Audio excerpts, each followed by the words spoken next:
Salut à tous, vous êtes bien sur motorstv.com, c'est le débriefing F1, le 8e Grand Prix a eu lieu, il s'est déroulé à Valence en Espagne, c'était le Grand Prix d'Europe et pour nous en parler aujourd'hui, on retrouve bien évidemment l'incontournable Jean-Luc Roy. Salut Jean-Luc. Incontournable, si c'est possible, mais enfin j'espère que je vais essayer de vous éclairer de quelques lumières en ces oui. journées caniculaires. Nous n'en doutons pas, effectivement, il fait chaud et en plus, tu as vu, on a rajouté des spots. Oui, mais justement, je craignais qu'on ait un petit peu froid, pour ça j'ai mis une petite laine, mais là ça va aller très bien. Bon. Alors, si on coule un peu, faut pas nous en vouloir. Hein. Oui. Allez. Allez donc, ce Grand Prix d'Europe marqué par la victoire de Sébastien Vettel. Vous l'avez peut-être suivi en live texte sur le site de motorstv.com grâce à nos amis et partenaires de f1-direct.com. En tout cas, donc Vettel qui l'emporte devant Alonso et Weber. Un Grand Prix, bon, c'est peut-être pas le plus passionnant de l'année qu'on a suivi quand même, faut être honnête. Je suis honnête, ça n'est pas le plus passionnant qu'on ait suivi. Surtout qu'on a eu la chance depuis le début de l'année d'avoir effectivement des grands prix assez mouvementés, pour ne pas évoquer le dernier naturellement au Canada, où les conditions météorologiques ont évidemment apporté, comme d'habitude, si je peux me permettre, leur goutte pour faire déborder le vase. En tout cas, on a eu droit à des stratégies nouvelles, on a eu droit à une course mouvementée, évidemment, là on savait qu'il allait faire très chaud. Il y avait deux paramètres nouveaux au plan technique. Le premier, c'était l'introduction des pneus médiums, donc que Pirelli a dévoilé en tant que pneus prime, les pneus les plus durs étaient des médiums et non pas des durs.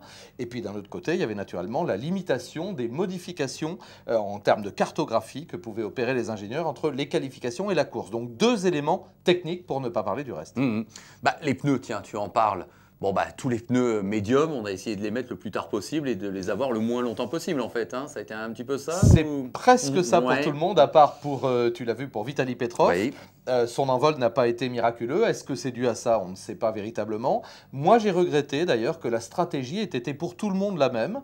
Pour prendre un autre tracé en ville, et je rappelle à chaque fois que les trois tracés en ville qui ont été utilisés récemment, à la suite, tiens. Monaco, naturellement le Canada et ce tracé à Valencia, on les qualifie de circuit en ville, mais ils n'ont rien à voir. Chacun a ses propres caractéristiques. Et on a vu à Monaco qu'il y avait trois stratégies qui se rejoignaient, puisque les trois pilotes qui étaient avant l'interruption, au drapeau rouge, qui étaient collés les uns aux autres, il y avait trois stratégies différentes. Un arrêt, deux arrêts, trois arrêts. Moi, j'aime ça. Là, on a été un peu moutonnier pour tout le monde, à part quelques-uns, dont Jaime Alguersuari, le jeune pilote espagnol dont tu vas me parler, qui a eu un très beau résultat, en partie à cause de ça. Mais c'est vrai, là, tu évoques de nouveau Monaco, quand on pense que Vettel avait pratiquement l'obligation de faire 60 tours avec un seul train de pneus, etc. Oui, là, c'est vrai que là, on a eu l'impression que tout le monde faisait la même chose, trois arrêts, les pneus soft, les médiums à la fin. Hein, voilà, mais écoute, là, c'est important pour comprendre la course et c'est de l'expliquer, ce qu'on fait évidemment à chaque fois en direct sur AMC, c'est de noter justement les arrêts au stand. Alors, tous les arrêts, les premiers arrêts, j'ai tout, faut croire, sur parole,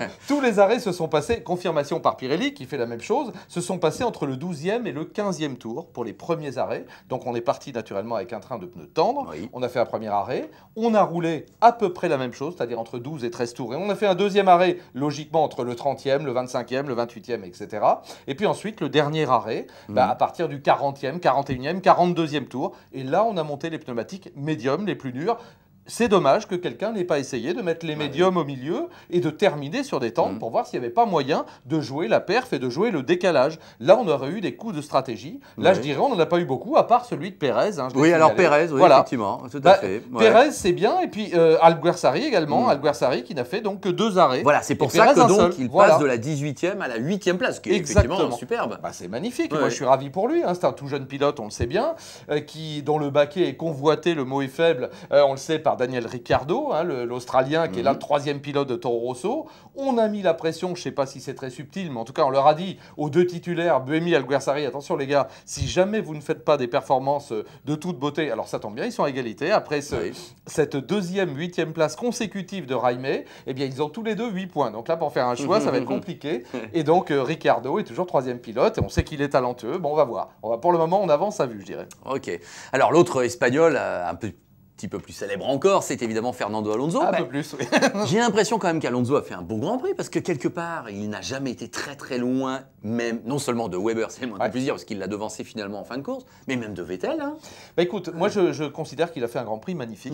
Alors, les Ferrari ont progressé, c'est une évidence, hein, ça on s'y attendait d'ailleurs. De toute façon, il a poussé lui aussi, il a été là en leader comme il fallait. Bon, on a travaillé, donc on a réduit l'écart, le gap, comme on dit toujours évidemment dans ce franglais, mais c'est comme ça qu'on parle dans le milieu de la Formule 1, cet écart de performance entre les Red Bull, Renault et leurs adversaires. Jusque-là, les McLaren, Mercedes étaient considérés comme l'écurie la plus performante derrière Red Bull. Aujourd'hui, on peut dire qu'avec ce qu'on a vu évidemment à Valencia, ça n'est plus le cas. C'est vraiment Ferrari et surtout la Ferrari de Fernando Alonso. Et on l'a vu également en qualification. Parce qu'en qualification, eh bien, on avait 5 pilotes en 4, 5 dixièmes, ce qui n'était pas arrivé depuis très très longtemps. Donc manifestement, est-ce dû encore une fois aux pneumatiques, à l'interdiction de modification des réglages ou à d'autres paramètres? En tout cas, l'écart de performance s'est réduit. Maintenant, la Ferrari d'Alonso, effectivement, elle a été très performante. Gagné, on ne sait pas, il ne s'est jamais trouvé de banc. Mais à un moment, aux 2/3 de la course, ou en tout cas à la moitié, il y avait 3 pilotes en 3 secondes. Oui. Donc c'est remarquable. Voilà. Alors tu as peut-être entendu aujourd'hui, au lendemain du Grand Prix, Ferrari qui commence à dire plus les pneus sont durs, en fait, moins ça nous va. Donc une petite pression peut-être pour que Pirelli amène des gommes un peu tendres pour Silverstone par exemple. Mais Pirelli dit on sera neutre. Oui, ça peut ressembler à ça. Tu sais, si je veux caricaturer, je l'ai déjà dit dans le débriefing F1, puisqu'on se dit tout, on est entre nous, je vais le redire. Le manufacturier de pneus, quand il est unique, je vais être provocateur, il peut choisir le vainqueur. Bien sûr qu'il peut choisir le vainqueur. Alors, ne me fais pas dire ce que je n'ai pas dit. Ça ne veut pas dire qu'il va dire c'est toi qui vas gagner et pas l'autre. Oui. Ça veut dire que l'évolution des caractéristiques des pneumatiques peuvent aller dans le sens d'une écurie ou d'une autre, parce que les monoplaces travaillent comme ceci, parce que tel pilote préfère cela. On en a parlé avec Michael Schumacher. Il aime un train avant soudé, plus un arrière machin. Enfin, bon, on sait très bien qu'on peut donc intervenir sur la manière dont les pneumatiques réagissent pour que ça convienne, on va dire, un petit peu mieux à certains et forcément un petit peu moins bien à d'autres. Alors, me fais pas dire ce que j'ai pas dit non plus. C'est beaucoup trop tôt. Mais je dis que l'ensemble de la Formule 1 demande, évidemment, et des pilotes, des pneumatiques plus performants. Qu'est-ce que c'est qu'un pneumatique plus performant? Je te le donne en 1000, c'est un pneumatique plus tendre. Ouais, on est d'accord. Bon, alors passons en rafale quelques noms qu'on a vus bien évidemment dans ce Grand Prix, où d'ailleurs tu as signalé, tout le monde est à l'arrivée. Même s'il y a 3 tours pour le dernier, mais quand même il est à l'arrivée. Je suis content que tu le soulignes avec cette perspicacité, avec ce sens de l'observation qui fait ta légende. Bien sûr que oui. C'est l'un des 3 ou 4 Grands Prix, 3 je crois, depuis le début, depuis les années 50, où tous les pilotes terminent. Et encore, il y en a un, c'était de la triche, j'allais dire, parce que c'était celui d'Indianapolis. Je te rappelle, ils étaient partis à 6 ou 7 pour les histoires de pneumatiques. C'était en 2005 ou 2006, je sais plus. Effectivement. Mais donc ça comptait pas, celui-là, ça comptait pour du beurre. Mais il y a un vrai plateau avec 24 monoplaces, 24 pilotes au départ, et tout le monde est là, aucun problème mécanique. Les moteurs, on touche du bois, ils cassent plus. Un moteur, ça ne casse plus. Donc c'est extraordinaire. Les boîtes de vitesse, on a bien dit à Weber dans sa radio, fais gaffe et tout, ménage-la un peu. Bon, on ne sait pas ce que ça veut dire. C'est du langage codé aussi, puisque tout le monde écoute. Alors, est-ce que c'était vrai? Est-ce qu'on lui disait, bon, ok, assure ta 3e place, laisse un peu d'air, et ne mets pas trop de pression sur Fernando Alonso pour que lui-même n'en mette pas trop sur Vettel? C'est moi qui traduis, mais j'ai le droit de le voir comme ça. Donc, en tout état de cause, pas d'abandon, pas d'accident, c'est remarquable. Mais ça voudrait dire aussi que dans les derniers tours, et ce qu'on peut dire aussi, c'est vachement important, c'est qu'il n'y a que 7 pilotes dans le même tour. 7 pilotes dans le même tour. Après, on a une rafale de pilotes à un tour, jusqu'à Pastor Maldonado. Et après, on en a une rangée encore en 2 tours. Et malheureusement, les pauvres pilotes de Hispania, eux, se retrouvent à 3 tours. Donc bon, tiens, regarde à la 4e ligne, Lewis Hamilton, dis donc, incroyable, pas de pénalité. Non, je suis méchant là. Mais bon... Mais quelque part, on l'a pas. Qu'est-ce qu'il pouvait espérer de mieux? On n'a pas eu le sentiment qu'il pouvait espérer beaucoup mieux. Superbe départ de Massa, on va en parler peut-être un peu plus tard, qui devance justement Alonso et qui devance également Hamilton. Ensuite, Alonso lui dit OK. Hop là, on revient chacun comme il faut, dans le bon ordre. Donc Alonso se remet devant. Et puis le pauvre Hamilton, tellement peut-être avec la pression, avec les menaces, avec le truc de ne pas faire de bêtises pour rester poli. Donc c'est vrai qu'il a été un petit ton en dessous. Puis je crois que sa monoplace ne lui permettait pas de briller. Il aurait peut-être pu être... Alors là, ce qui est grave aussi, c'est 46 secondes d'écart.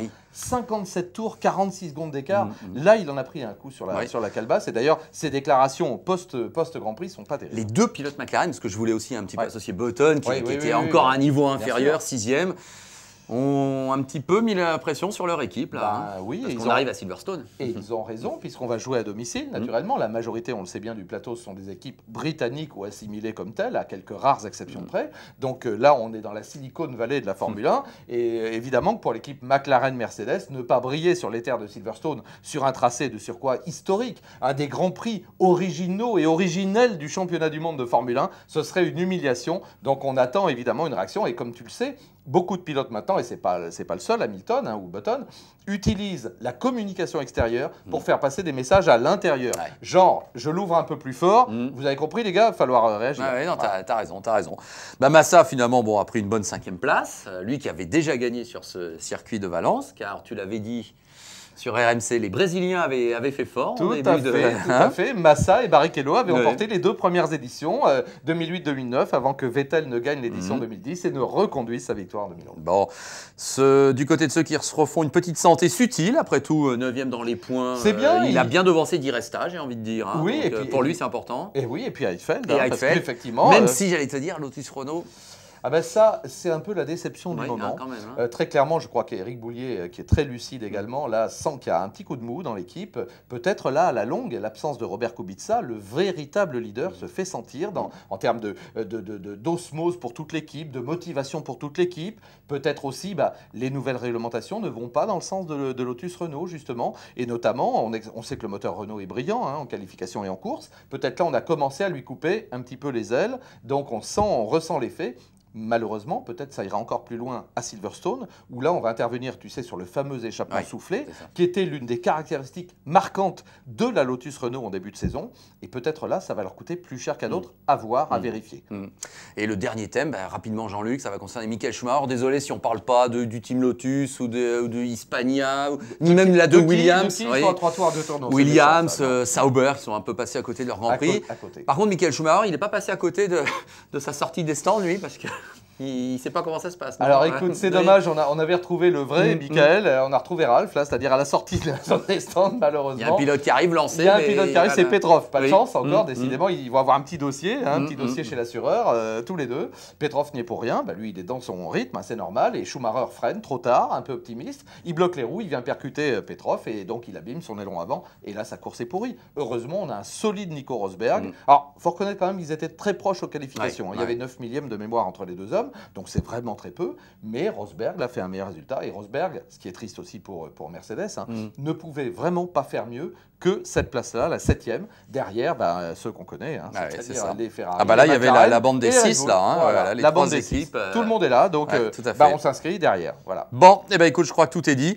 Tiens, juste un petit chiffre comme ça pour conclure. Alonso, même s'il a fait un bon résultat, on en a parlé, est à maintenant 99 points de Vettel. C'est incroyable. Alors, de dire ça là comme aussi, ça. Juste puisque tu es dans les chiffres, Vettel 186 points, donc pour traduire exactement ce que tu dis, 2 pilotes ex aequo derrière, Button et Weber, 109 points. Oui, ça fait quand même 77. Énorme, 77, 3 Grands Prix complets, à condition que Vettel manque 3 Grands Prix ou marque 0. Si les autres gagnent les 3 Grands Prix, il reste derrière. C'est quand même énorme. Oui. Et ensuite, on trouve Hamilton, 97 points. Et donc Alonso, 87, qui se remet dans le coup. Bon, les autres, ils sont tellement loin. Mais moins 99. Oui, c'est énorme. Allez, en tout cas, on verra comment ça évolue le reste de cette saison. Merci Jean-Luc, merci à vous de votre passion et de votre fidélité. Donc, le prochain débriefing F1, ce sera après le Grand Prix de Grande-Bretagne à Silverstone. Salut Jean-Luc. Salut à tous. Salut à tous.